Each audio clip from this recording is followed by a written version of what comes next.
Mahigit na isang taon na siyang nag-iisa. Di kapiling ang mga mahal niya sa buhay. Di kapiling ang sambayanang Pilipino.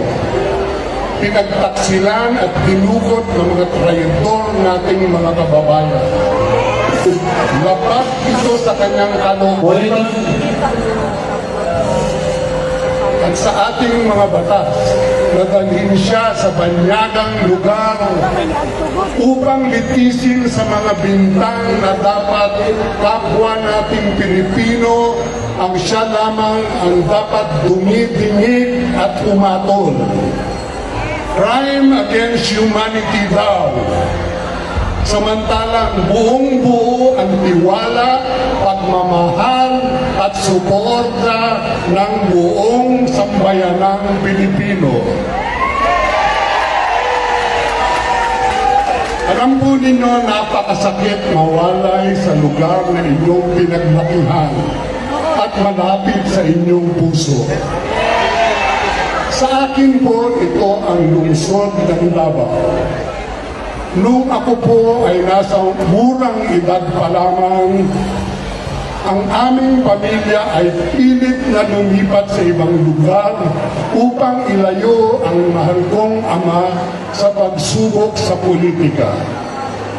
I always pleaded for my parents to allow me to stay in Davao City with my relatives. Ngunit hindi ako napagbigyan.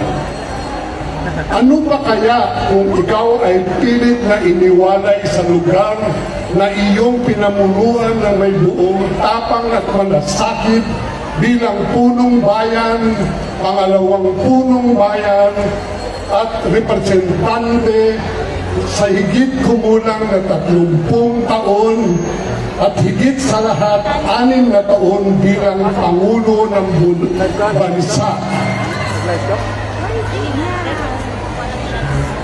Noong pakikita namin sa loob ng kanyang piitan, tinanong ko siya kung ang pinagdaanan niyang panggigipit, pagtukot at pagtataksil ng mga Pilipinong traidor ay ang pinakamabigat niyang karanasan sa buong buhay.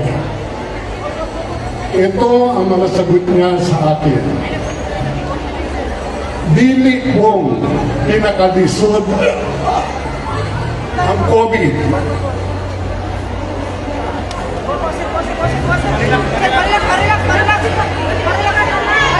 Dili kong pinakalisod ang COVID.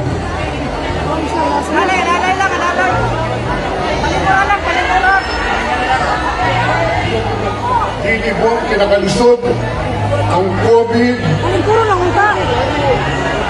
Pero apil na ni sa serbisyo sa katauhan.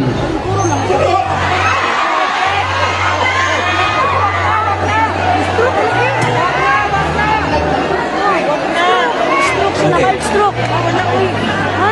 Sige. Stroke na. Dili na sa di ba? Nasa. Hindi pa hindi. Hindi to. Sila ginuha ko sila yung paano na lang nasa meeting man? Sama na sila yung mga Okay, yes, maybe. Kasi siya talaga ang kasama nito.